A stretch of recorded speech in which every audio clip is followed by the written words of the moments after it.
Mander, forward.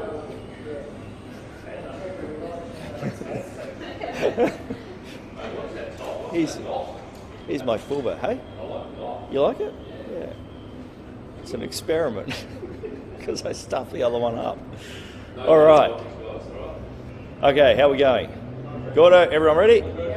All right, well, good morning. Jarrod, Bleijie, Deputy Leader of the Opposition, joined by Shadow Minister for Housing, Tim Mander, who will make some comments with respect to housing in a short period of time. I want to deal with the Sunshine Coast heavy passenger rail, the Camcos corridor, long promised but not delivered by the Labor Party to the Sunshine Coast residents. This is a vital piece of infrastructure that is needed for the 2032 Olympic Games. And when we talk about the Camcos corridor, we're talking about heavy passenger rail connecting Bleijie to Caloundra to Kawana to Maroochydore.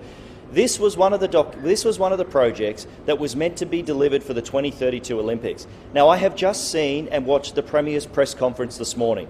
She was asked quite clearly by a journalist, will you guarantee that this heavy passenger rail to the Sunshine Coast will be delivered by 2032? And she could not answer it. She refused to say it will be delivered.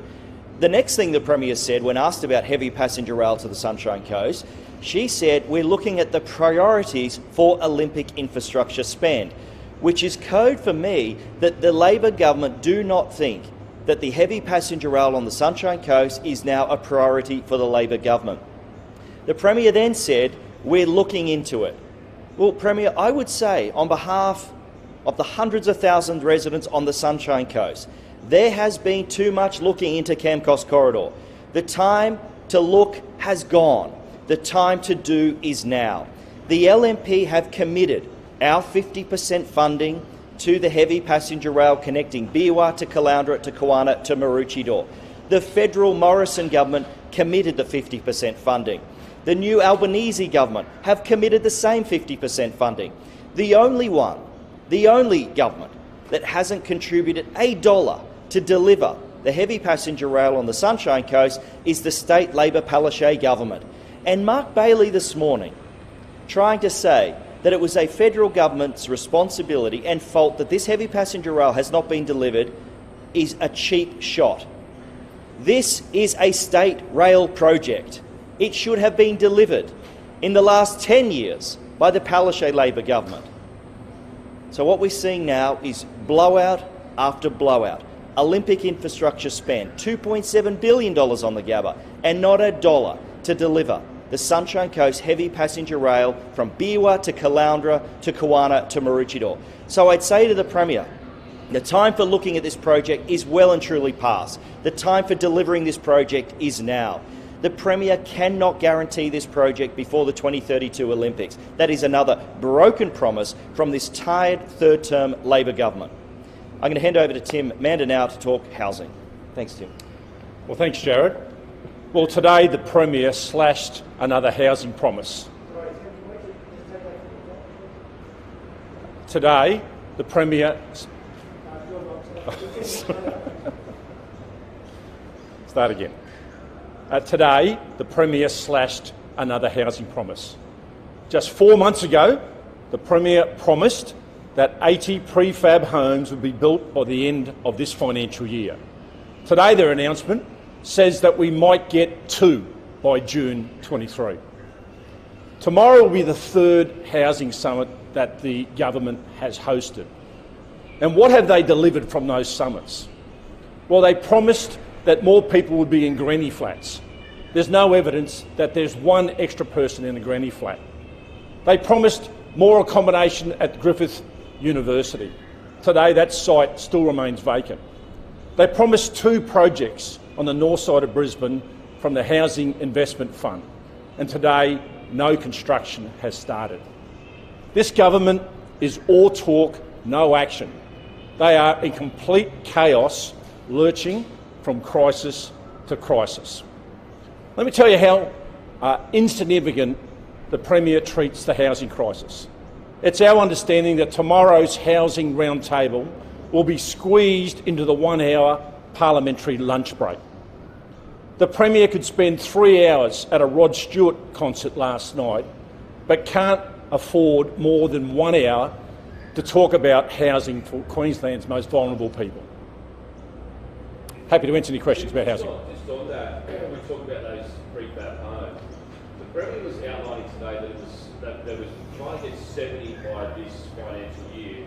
Is it the opposition's understanding that the announcement made in December would deliver, first of all, put it to open by Christmas and then to deliver 80 in the financial year? Is that correct?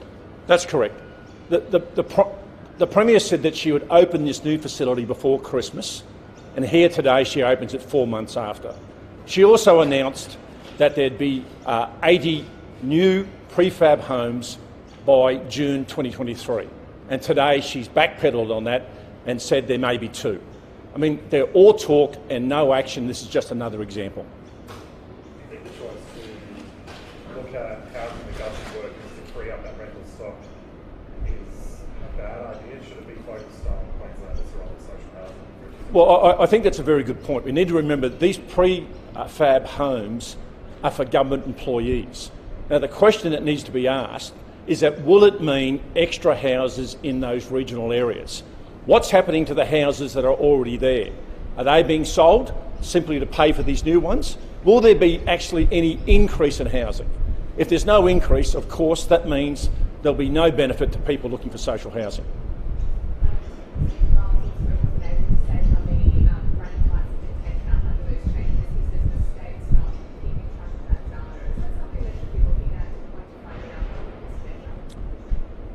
Look, the announcement about Greenie Flats was the granddaddy of all promises. I mean, it was a promise that was simply there to fill the airspace at the time to make it look like they had a solution. They have no idea whether their policy has made one difference. Minister after minister has been asked this same question, and they keep coming back and talking about the fact that they don't keep that sort of information. I mean, what is the use of making announcements when they can't evaluate their effectiveness? And the Deputy Premier did the same thing today. What's the opposition's line on rental caps? We talked to the Premier today, who has alluded to the fact that they will decrease that rental cap by 50%, so meaning 1 a year. What's the opposition's line on that? Well, the Premier announcement today is not about rental caps. She is simply twiddling around the edges with legislation that's already in place. I mean, the government is in chaos with regards to this announcement. The Premier makes the announcement last week that there'll be rental caps. The Deputy Premier comes in and clarifies that and says, no, look, we'll only do it to CPI. And then the latest announcement by the Premier, she's backed right away from that. So the government is in chaos about this.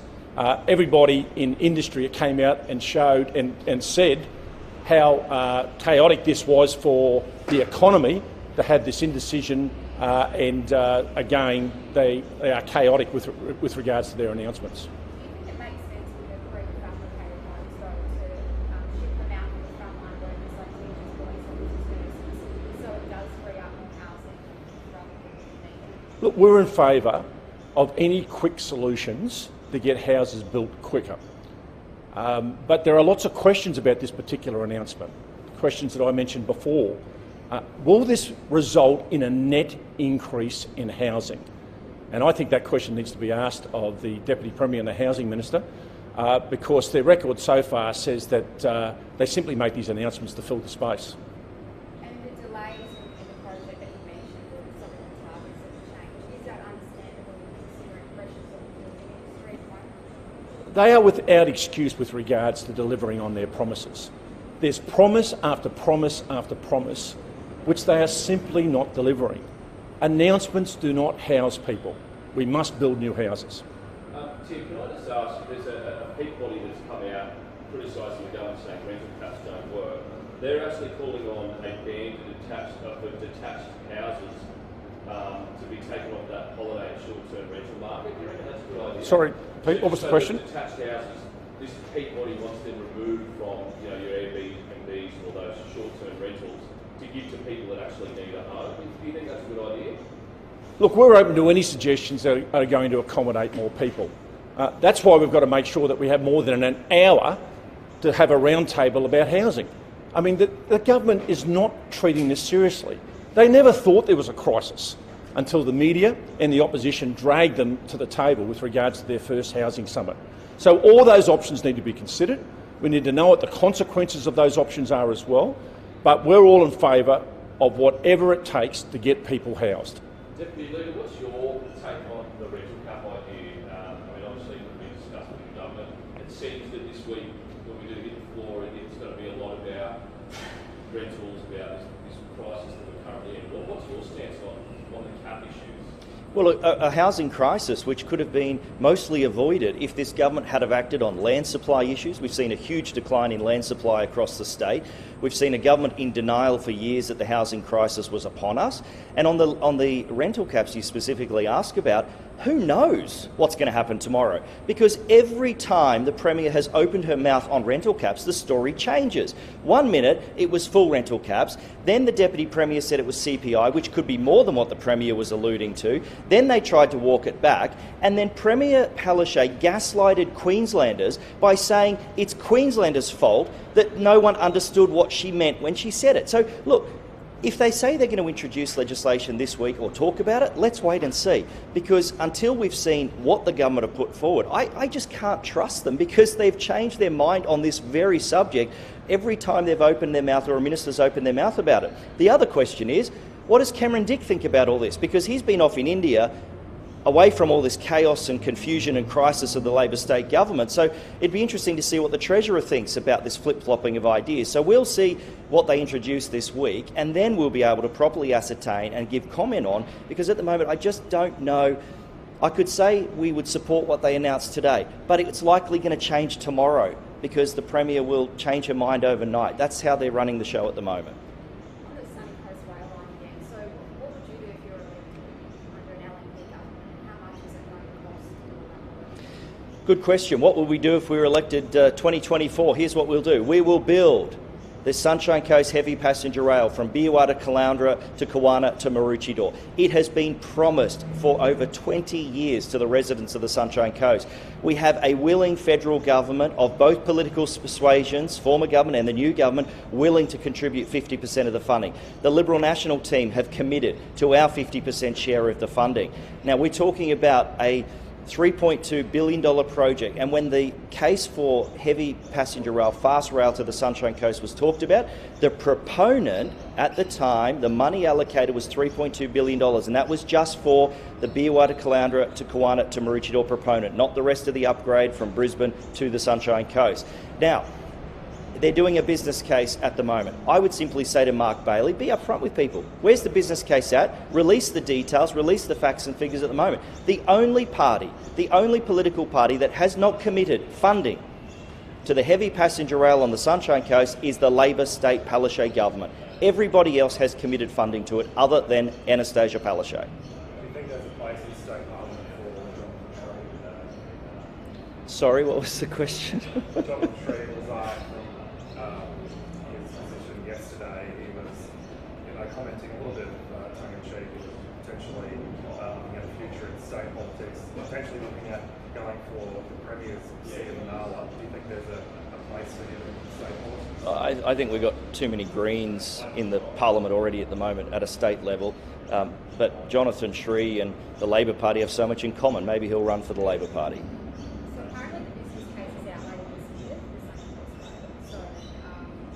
So you're still committing to it without seeing place here? Well, see, this was what the state Labor government did. They announced another business case and millions of dollars for another business case. But everybody on the Sunshine Coast knows how vital and important the heavy passenger rail is to the Sunshine Coast community. The Sunshine Coast community don't need any more business cases to know that this is a project that is absolutely worthwhile and that should have been delivered by this Labor state government in the last 10 years of their office. We have committed absolutely to it because we know how important it is to the Sunshine Coast community. The federal Albanese government have committed to it without the business case. So I'm saying you've got the federal Labor government committed to it, the state Liberal National Party team. Premier Palaszczuk's got to get on board with the rail. They are absolutely off track with rail infrastructure in the Sunshine Coast and in Queensland. So you're committing to it no matter what? There has been business cases in the past. The project was estimated at $3.2 billion. We've committed to 50% funding. We see this project as a vital piece of economic opportunity.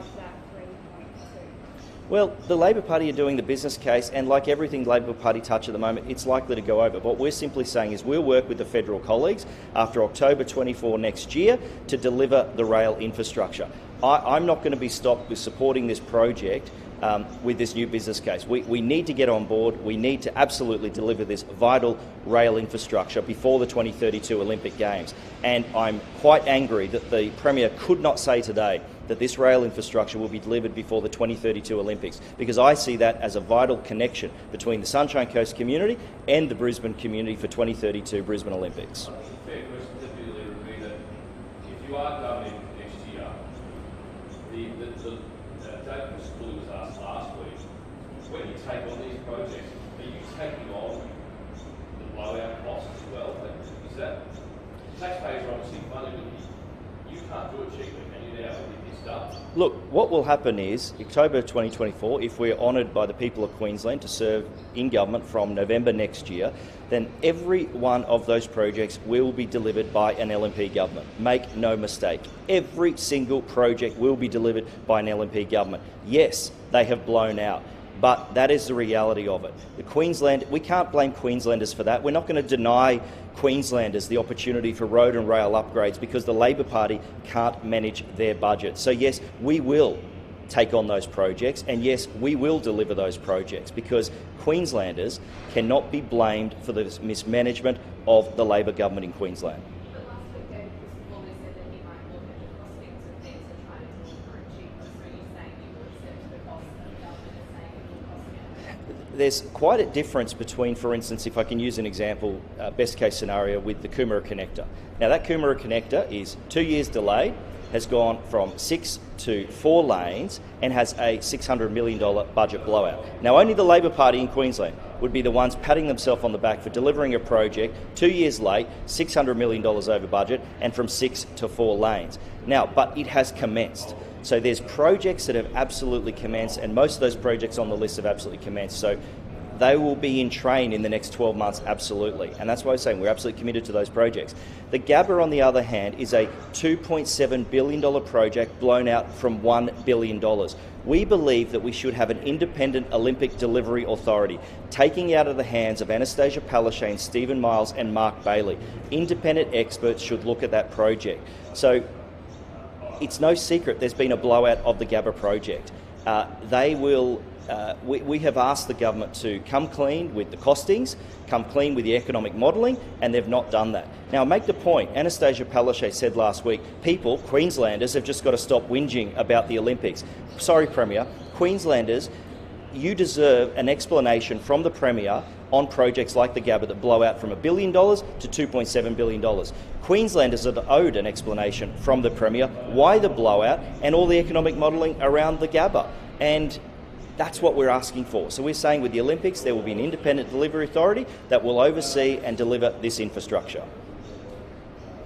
All right. He's next. All right. Thanks everyone. Have a good day. Cheers.